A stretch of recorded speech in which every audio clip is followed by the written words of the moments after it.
అందరూ పిశాచి సాధనల గురించి అడుగుతున్నారండి. పిశాచి సాధనల గురించి ఎందుకు అందరూ అంత ఇంట్రెస్టెడ్ ఉన్నారో నాకు అర్థం కావట్లేదు.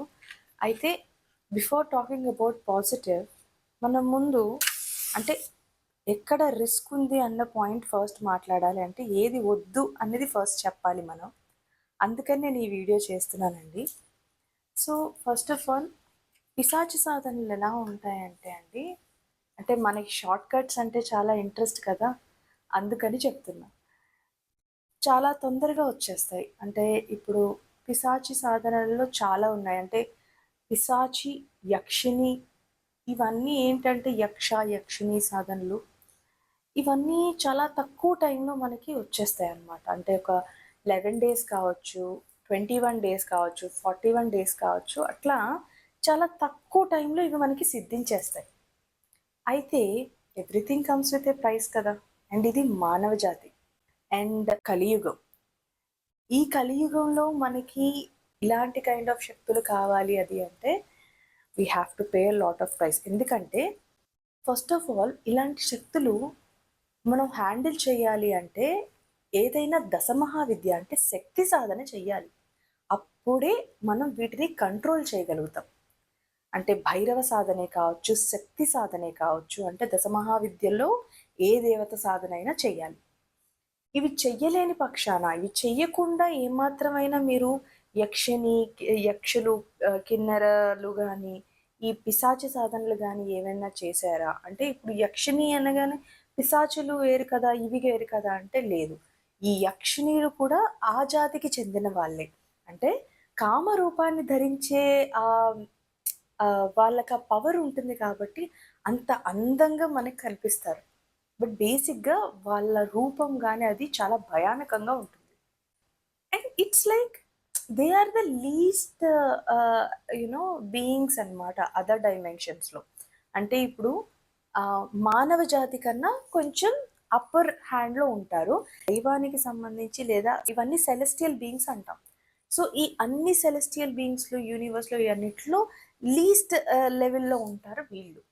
సో ఏమవుతదంటే వాళ్ళకి కొంచెం కొన్ని అంటే ఈ యక్షిణీలు వీళ్ళందరూ కుబేరుడి కింద ఉంటారు. కుబేరుడు ఎందుకు వాళ్ళకి పవర్స్ ఇచ్చాడంటే ఆ సంపదని అన్నిటిని కాపలాగా ఉంచడానికి.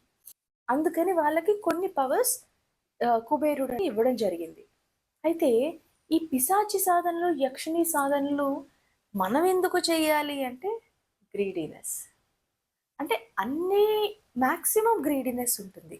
ఎందుకంటే డబ్బుల కోసం కానీ, లేదా సెక్షువల్ ప్లెజర్స్ కోసం కానీ, లేదంటే ఈజీ యాక్సెస్ ఏవైనా, సో అలాంటి వాటి కోసం కానీ, లేదంటే స్పిరిచువల్ ఈగో కోసం, ఇలాంటి వాటి కోసమే ఇలాంటి సాధనలు ఎక్కువ చేస్తారు.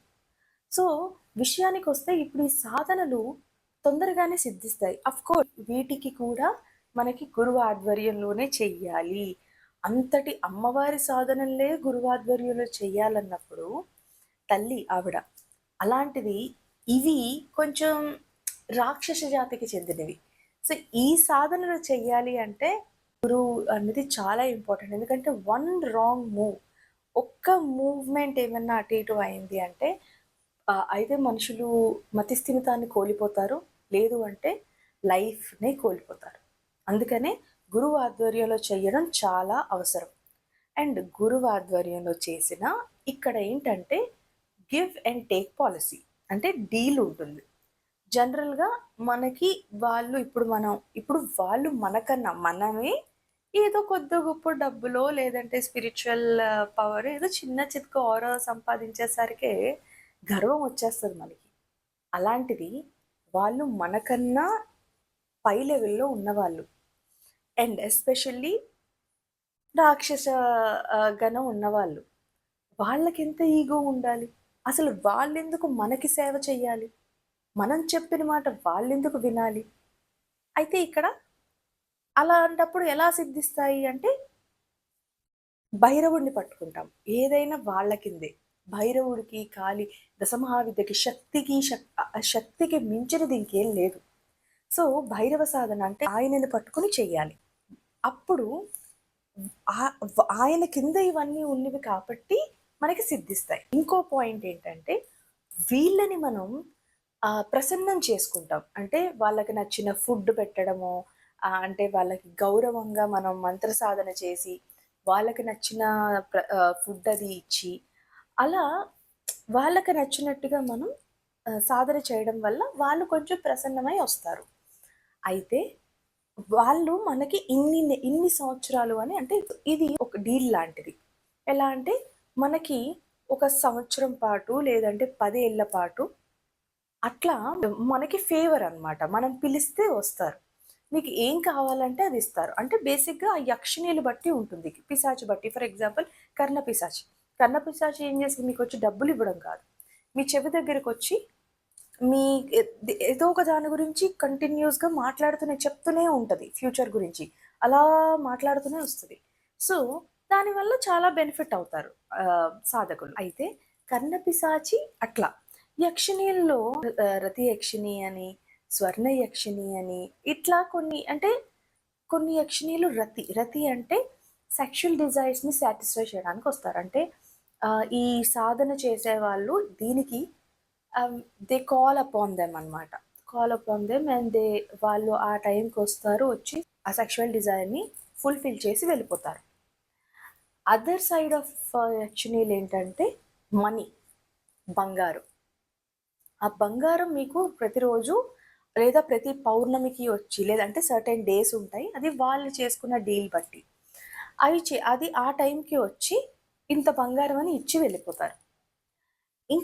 ఇంకొన్ని యక్షిణీలు ఎలా ఉంటాయంటే ఫ్యూచర్ చెప్తాయి. స్వప్నంలోకొచ్చి, అంటే డ్రీమ్‌లోకొచ్చి వాళ్ళు ఒక క్వెషన్ అడిగి పడుకున్న తర్వాత డ్రీమ్‌లోకొచ్చి ఆ క్వెషన్‌కి సమాధానం చెప్పి వెళ్ళిపోతారు. ఇట్లా ఆ సాధన ఎవరైతే చేశారో వాళ్ళకి బెనిఫిషియల్, కెన్ బి మనీ నీడ్సే కావచ్చు, సెక్షువల్ నీడ్సే కావచ్చు. సో, ఏవైనా సరే అట్లా ఇచ్చి వెళ్ళిపోతారు. అయితే ఇక్కడ అంతవరకు బానే ఉంటుంది. The dark side of this energies ఏంటంటే, డీల్ ఎలా ఉంటుందంటే వాళ్ళతో, మనం చనిపోయిన తర్వాత అంటే మన చావు కోసం వాళ్ళు ఎదురు చూస్తూ ఉంటారు. చనిపోయిన తర్వాత వాళ్ళు అక్కడ ఎదురు చూస్తూ ఉంటారు. ఎందుకు? మనం వాళ్ళకి స్లేవరీ ఇవ్వాలి. అంటే 100 ఏళ్ళ, 1000 ఏళ్ళ అనేది ఉంటుంది. అన్నేళ్ళు వాళ్ళకి స్లేవ్స్‌గా ఉండాలంట. అకార్డింగ్ టు ఫ్యూ టెక్స్ట్స్ ఇదేంటంటే వాళ్ళకి మనం ఇన్ రిటర్న్ స్లేవరీగా ఉండాలంట. అండ్ ఈ ప్రాసెస్‌లో ఎవరైతే మోక్షాన్ని కోరుకుంటున్నారో వాళ్ళకది డిలే అవుతుంది. ఎందుకంటే ఇది కర్మ కదా! ఇప్పుడు ఈ ఈ జన్మలో మనం పలానా కష్టాలు పడుతున్నామంటే అది కర్మ. ఆ కర్మని మనం ఎలా తీర్చుకోవాలి? వేరే విధంగా అది పే చేస్తూ, అంటే ఫర్ ఎగ్జాంపుల్ అమ్మవారి సాధన, అయ్యవారి సాధన, శక్తి సాధన చేసినప్పుడు మనం ఎన్నో రకాలుగా అమ్మవారిని ప్రసన్నం చేసుకోవడానికి ఎన్నో ప్రక్రియలు చేస్తాం. అంటే మన హోమాలు చేస్తాము, తర్పణాలు చేస్తాము, అన్నదానాలు చేస్తాము. అలా చేయడం వల్ల ఏదైతే కర్మ ఉందో ఆ కర్మని ఆ విధంగా తీర్చుకుంటాం. ఒక దగ్గర కూర్చుని హోమం ఒక 6 గంటలు చెయ్యాలి అంటే మీరు ఎంత ఎఫర్ట్ పెట్టాలి? ఆ మంత్రాలు ఉచ్చరిస్తూ అమ్మవారికి మనం యజ్ఞం, అంటే ఒక హోమం అంటే భోజనం. తద్వారా భోజనాన్ని మనం సమర్పిస్తాం. ఆ హోమం చేయడానికి గాని, ఒక తర్పణం చేయడానికి గాని, తర్పణాలు చేస్తూ అమ్మవారికి మంత్రం చదువుతూ మనం తర్పణాలిస్తాం. ఇవన్నిటికి మనం ఎంత ఎఫర్ట్ పెట్టాలి?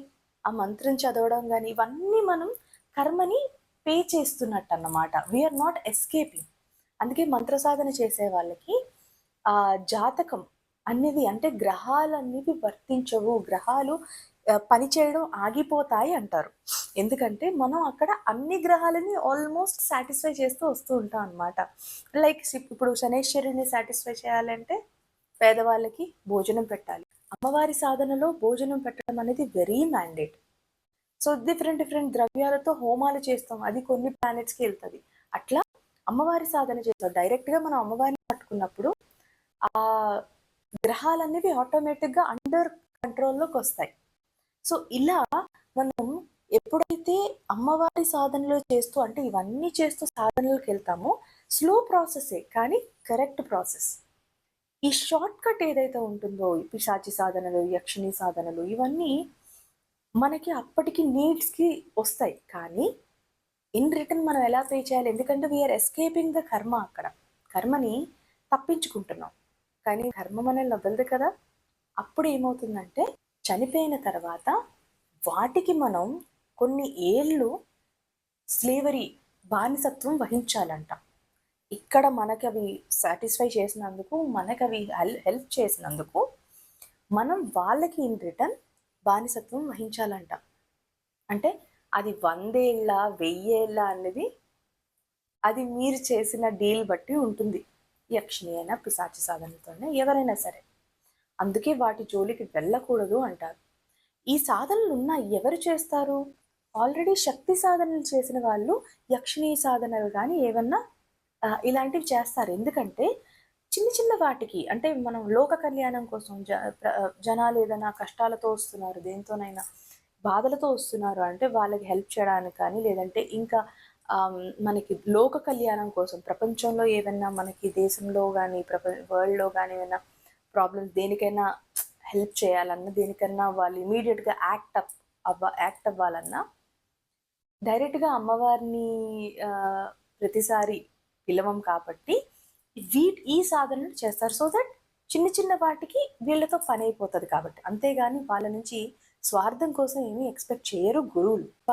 వాళ్ళు వేరేగా ఉంటారు. ఎందుకంటే అమ్మవారి మంత్రాన్ని సిద్ధించుకొని ఉంటారు కాబట్టి, అమ్మవారి ఆధ్వర్యంలో ఉంటారు కాబట్టే వాళ్ళకవి వెళ్తాయి. కానీ as a normal human beings మనకవి చాలా ప్రమాదకరం. సో ఐ గెస్ నాకు తోచినంత వరకు, నేను తెలుసుకున్నంత వరకు మీకు నేను మాక్సిమం ఇన్ఫర్మేషన్ ఇచ్చానని అనుకుంటున్నాను. సో దయచేసి యక్షిణీ సాధనలు, పిశాచ సాధనలు ఇవన్నీ చాలా జాగ్రత్తగా వీటికి దూరంగా ఉండండి. వీలైతే ఒక గురువుని ఎవరినైనా కన్సల్ట్ చేయండి. వాళ్ళు మీకు ముందుగానే ఇవన్నీ హెచ్చరిస్తారు ఆఫ్‌కోర్స్. సో అమ్మవారి సాధనలు ఏమన్నా చేసుకోండి. బాగా కష్టాలు ఉన్నాయి అనుకుంటే గురువుని ఎవరినన్నా చూసుకుని అమ్మవారి సాధన ఏదైనా చెయ్యండి. కానీ ఇలాంటి షార్ట్‌కట్స్, ఇలాంటి సాధనలు అనేవి ఎప్పుడు ఎవరు మీకు ఏ గురువు దగ్గరికెళ్ళినా, మీ గురువుల దగ్గరికెళ్ళినా వాళ్ళు ఎప్పుడు మీకివి సజెస్ట్ చెయ్యరు. సో వీటికి ఎంత దూరం ఉంటే అంత మంచిది. జయ మాతారా!